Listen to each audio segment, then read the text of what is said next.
to the first Missoula City Budget Game. Hopefully something will make an ongoing tradition if you all like what you do tonight. My name is Caitlin Koppel. I represent Ward 4 on the Missoula City Council, and I also chair the Economic Development Subcommittee and the Parks and Conservation Committee. And I'm really excited that this is actually happening. It's been 2 years in the making. So I just have felt since I came on council that anything we can do to engage citizens in our democracy and expand innovative ideas in our community is a good thing. And after being on the council for 2 years and seeing that, we have these 6 weeks of budget hearings every year and usually no one shows up. So that's kind of disheartening sometimes because as council people, we really want to hear what you guys think. And I know everyone's really busy, and so I felt like maybe this is a chance that we could actually bring a little bit of council life to you and get your sense of what your priorities are, what trade-offs you'd be willing to make, and what values we share as a community and how that's reflected in our budget. So I really appreciate you all being here today.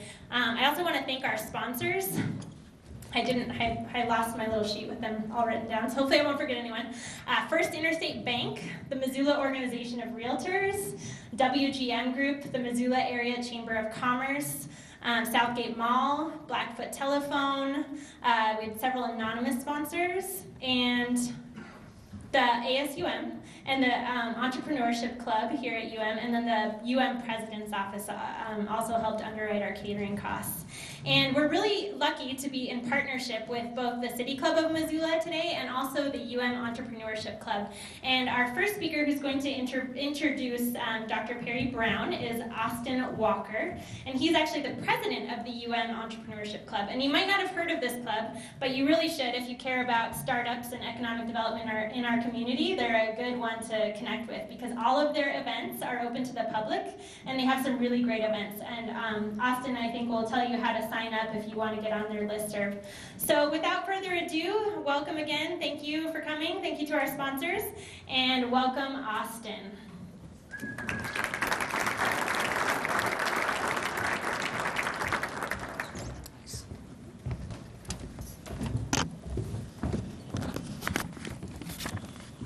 Thank you, Caitlin. I just want to start off and say thank you all for coming.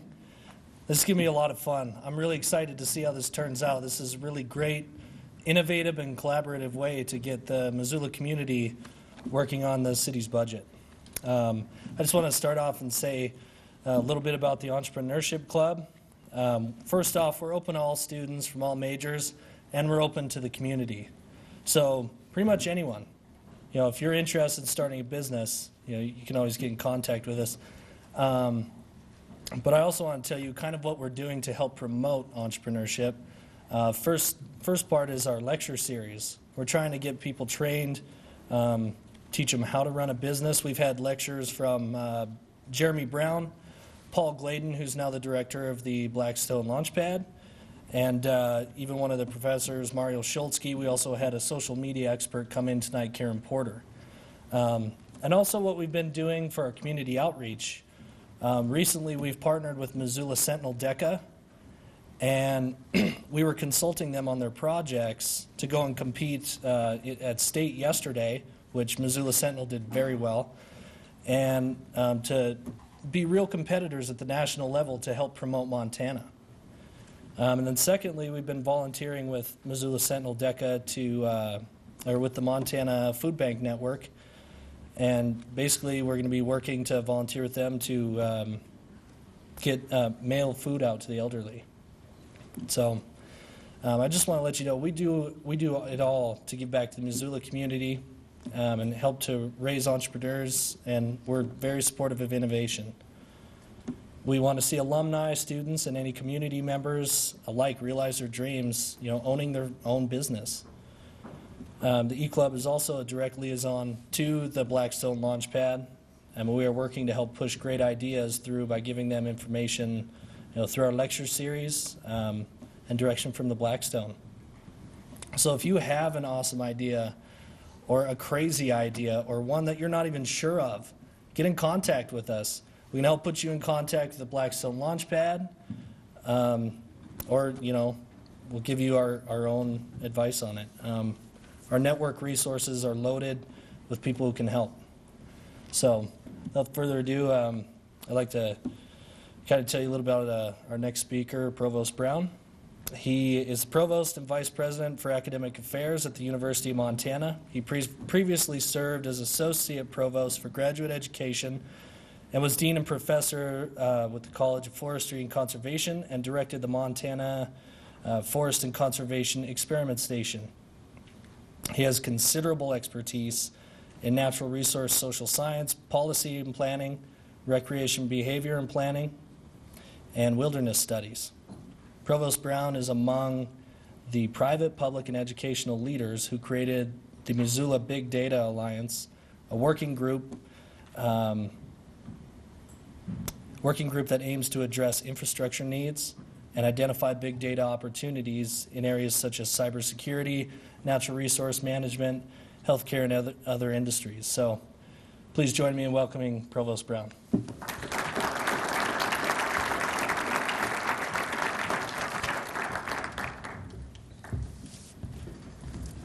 Thanks, Austin. I'm not going to take a lot of your time. I want to say welcome to the University of Montana.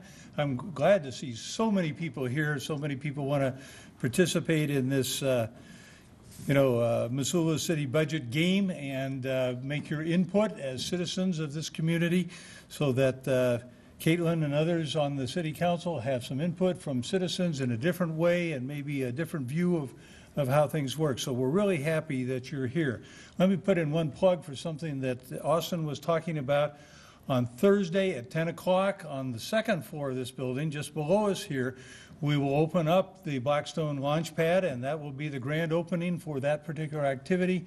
This is an entrepreneurship center for students, for alumni, for people in the community to come get assistance, and we will have the launch of that at 10 o'clock on Thursday on the second floor down here, because their headquarters will be right on the corner by the north stairs over here on that second floor. So if you want to stop by, do that, and we will continue immediately after that with what we call Celebrate Academics. We'll spend the rest of the day celebrating academics at the University of Montana. Right after that at 10:30, there'll be a lot of students that have various displays and performances and things that they can show you that they're doing, many of whom have a real entrepreneurial spirit and ready to make things happen. So I would suggest that that's an opportunity, and then following that it's actually the university's birthday. So the 121st year of the University of Montana, from the initial signing of the launching of the university, and that'll occur on Thursday. So just a couple of things. We're glad you're here. We're interested in change. We're interested in different ways of doing things, and this is one of those different ways of doing things, I think. And our hosting you at the University of Montana is one way that we can partner with the city and partner with the community and helping to have these kinds of things happen, so that you engage with us, we with you, and we're all one big family in the city of Missoula. I would say we partner a lot with the city, and we like doing that. So we partner in things like this Big Data Alliance that was already mentioned, in terms of cybersecurity, in terms of coordinating our various bus lines, and I could go on and on and on. There's a lot of things that we do together. This is just another piece of that cooperation and collaboration. So have fun and make a difference. Thanks.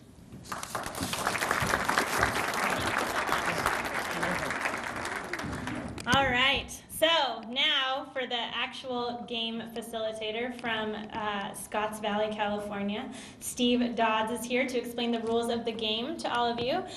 Just one quick housekeeping thing. You'll notice that you may have a city council person at your table. Please don't be mean to them. No, just kidding. You can give them a little bit of crap if you want to.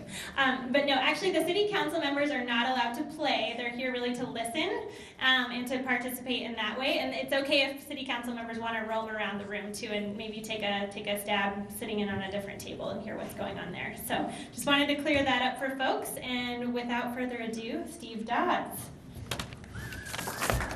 And I should mention here, I didn't even do your bio. Okay, he's fancy. I got to tell you a little bit about him. Okay, Steve Dodds brings a unique set of successful business, educational, and community service experiences to his role as an ambassador and founding executive director of the Every Voice Engaged Foundation, which is the nonprofit putting on our game tonight.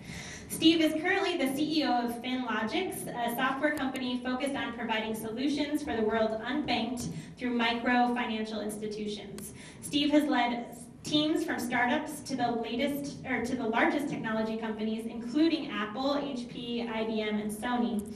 His focus on developing people and organizations has also been applied in nonprofit leadership positions in his church and diocese. In part, he teaches and coaches soccer at local schools and is president of the Scotts Valley Kiwanis. He has degrees in business, finance, and education from that other university that happens to be in Bozeman, where he also earned All-American honors in football, but we won't hold that against him. Welcome, Steve. Thank you, Caitlin.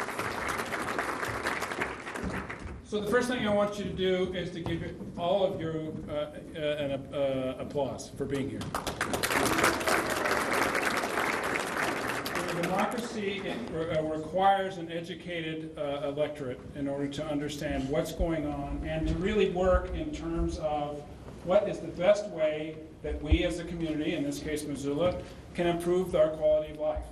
And that's what this is about today, which is to give you an opportunity to meet with your fellow citizens, to talk in terms of potential improvements or new programs and services that the city might want to offer. And so this is really a process by which you are really at each table a mini city council.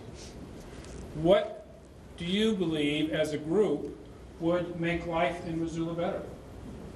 Now, the reality of the situation is things cost money. There are trade-offs. Different people want different things. It's not easy, as I think you'll find out as you play the game. But it is instructive in terms of understanding what challenges your city council and mayor have to undergo and the operating departments within the city in order to work to provide you with the quality of life that you'd all like to have. Okay? The other folks I'd like you to applaud are your table facilitators and observers, and if they'd stand up for just a second. These folks are here.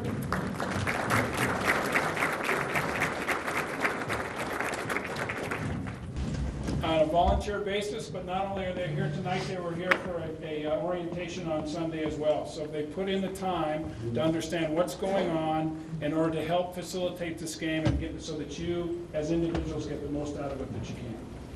But this is a game, and the objective is to start playing. All right? So let me just quickly describe what you see in front of you. You see a green sheet of paper that talks in terms of potential programs or services that the city of Missoula might fund in 11 different areas. All right? You've also got some money. Your facilitator has provided you each with the same amount of money in order for you to buy those programs and services that you think are important. You'll notice that nobody has enough money by themselves to buy anything. What does that mean? That means it's important for you to express to the other members of the city council at your table which programs are important to you and why you think as a table you should fund them. All right? So that's the first thing. Understand what those programs are. Decide which ones are important to you. Work with your fellow citizens to identify or to purchase those programs using the money that you have. Now, you may want to do more than what you currently have the money for. Now, if you take a quick look at the red sheet, that sheet gives you an opportunity to create additional money for the table. All right? And that additional money can be created through cost savings or incremental revenue. And there's a special section in the lower right-hand corner that I'll have your facilitator talk about, which talks in terms of roads, streets, and sidewalks, and the associated funds that are dedicated to paying for improvements in those areas. As you may know, not all money that the city has can be applied to all programs. And so as a result, there are these situations in which you want to be able to improve a particular aspect in the city. Those are the funds that would be available to you. In this case, you have an option of increasing fees associated with the road district or gas, the price of gas. Okay? But your facilitator will be able to explain all those things. At the end, there's two things. Have fun. Introduce yourselves to each other. talk about what makes Missoula a terrific city, and talk about what can make it a better city. 2 things to remember: it's your money, spend it the way you want. Don't have to spend it. Other thing is, in order to get for something on the red sheet to happen, the table has to be unanimous. And that's in order to make sure that everybody absolutely agrees that those cost savings or incremental revenues are important to the quality of life and the programs that you're interested in. All right? Excuse me, normally at this point I'd ask for questions, but that's what the facilitators are there for, is to answer your questions. Begin, and have fun.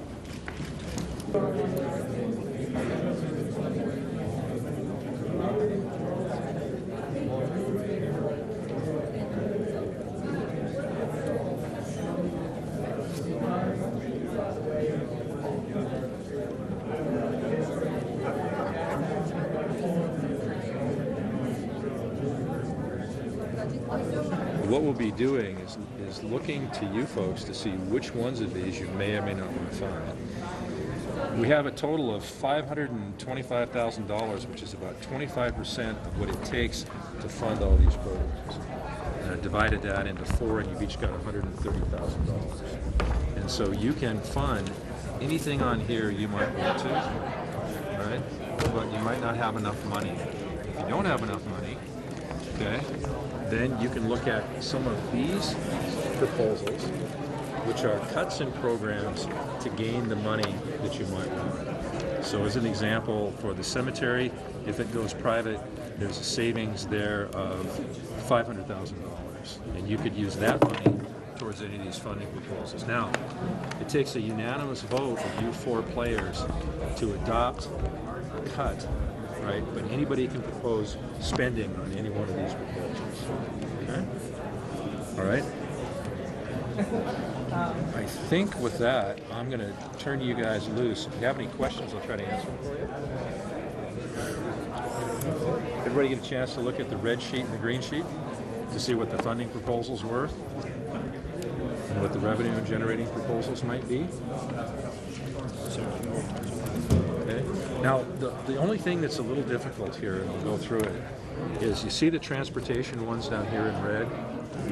If you want to fund any of these, they can only be funded with the 2 green tags. So you've got to do an increase in the road district by 5% to get $100,000, or propose an increase in a 2-cent increase in the gas tax, which would give another $200,000. But they can only be used to fund these dark red proposals above them. So if you want to fund those, you got to do the green and earmark them for those proposals. Okay. Now Ryan's the observer, and so he's going to be recording the why of your conversations. And since I get to be the facilitator, what I'm going to be doing is recording how you guys spend your money and on what programs you might want to spend your money. This was circulated for people that had questions about what these things were. Like if you didn't know what housing for transients was, there's a little write-up here that says what it is. And I just didn't want to have an unfair advantage. I read it and found it quite educational. If anyone wants to see it on any of that. And I don't know who the author is, but I think it's Caitlin. She just did some thumbnail summaries or something. Yeah, with input from other council members and other people. One of the things that I observed yesterday was at City Court was that it really kind of became haphazard as we started coming up with what we knew about each of these things. So a thought would be maybe go through them individually, and if you know something that is going on in the city or that is going to influence this in one way or another. If you look at what other cities are doing, I think Bozeman has 3 crews working, and they have fewer trees than we do. So just additional information. And if anybody, I would suggest if anybody has any personal experience about any of these, it would help us make the decision.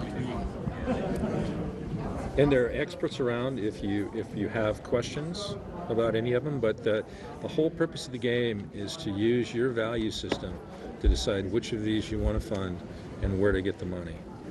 Renee? What I have, and I'll show you what I have as a worksheet, is all these funding proposals are abbreviated right up here, and I've got each one of your names. So if someone has a proposal to fund something, right, I'll keep track of how much you want to donate from your pile of money, your $130,000, to fund that. And if you have one that you like, your ability to convince other people perhaps to help you fund it. But there are 28 items, Russ, between the red sheet and the green sheet. It just took 2 minutes on each one. We spend a pretty good part of the remaining hour and a half we've got. So let's go right down the list. So wet housing for transients. Everybody read that, right? So you know what it's about. Anybody have any additional information? So the budget game is an innovative way to get residents involved in their municipal budget. And so what it is basically tables of 10 led by a trained facilitator get 10 to 12 priorities for funding and 10 to 12 potential reductions. And then they get together, they get some fake money, every person gets $600,000, and there's like 2.6 million worth in things that need funding. And they have to duke it out and figure out who's going to pay for what and how it's all going to shake out. So it's a great exercise in democracy because it's often messy, and but we have to keep it civil. And you get to see what it's like to be a city councilor and have to make these hard decisions all the time. So I think it's really exciting. The budget game is an opportunity for citizens of a community to understand a little better the challenges of putting a budget together for a city. It gives them an opportunity to communicate their desires in terms of the programs and services from the city, and gives them an opportunity to work with each other in order to prioritize their desire or the importance of those different programs and services. Well, I am a big champion of innovation because I think innovation is key to a town like Missoula making it in the long run. We're here in western Montana. You could probably list a lot of things that maybe aren't so good about living here in terms of our economy, but I really think that we have hardworking, innovative people, and that if we figure out ways to engage them and innovate and use their innovative ideas rather, we can all be better off, and we can really figure out a way so that more students can stay in Montana after they graduate, young families can afford to live here, buy a house, to raise a family, and so that we can just make it a place where people can live and not feel like they have to take a $20,000 a year pay cut to live in a beautiful town. Well, we're a nonprofit corporation that basically was established to use techniques that have been used in the commercial marketplace that are labeled innovation games. And innovation games are a way for people to work together in a collaborative way to do things like blue sky, come up with new ideas, to prioritize. In the commercial space, this is used to prioritize new product features. Obviously, in the governmental space, we use it to help prioritize city programs and services. And so as a result of that, we've established a 501c3 in order to help people implement these kinds of techniques, these kinds of events, in order to help the cities and governments in order to accomplish those kinds of things. Well, I hope they get a better understanding of the city budget, first of all, and I hope that they get a better understanding of the tough choices that are out there. I hope they gain some clarity about their own values and their own priorities for the direction that they want to see the city go in. And most of all, I hope that they get involved with this year's actual budget process. So I hope that folks will email council, come to public hearings, and let us know what's important to them, because we'll be seeing the mayor drafts the budget in our system of government, and he'll present that at the end of March, early April. And then council will have about 6 weeks to mess around with it and change it up if we want to. So it'd be great to hear from the public as we go about that process. I think a better understanding of frankly, the challenges of running a city. There's a lot of different people that have a lot of different desires in terms of what they want to get out of their city. There is, by definition, a city has finite resources. That finding that right balance of program and services is important for a city to maximize the quality of life for its citizens. And so there's nothing like getting feedback, there's nothing like getting citizens to tell you how they think about things in order to better address their requirements, their desires in terms of what a city should look like. There's 7 of us, and we each have 85,000.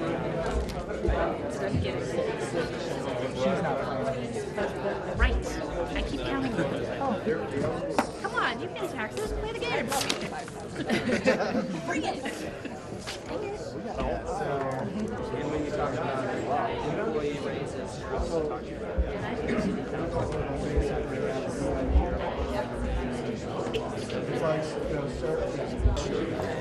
Yeah, let's. Well, what would we? See, have a real problem with cutting the existing program just so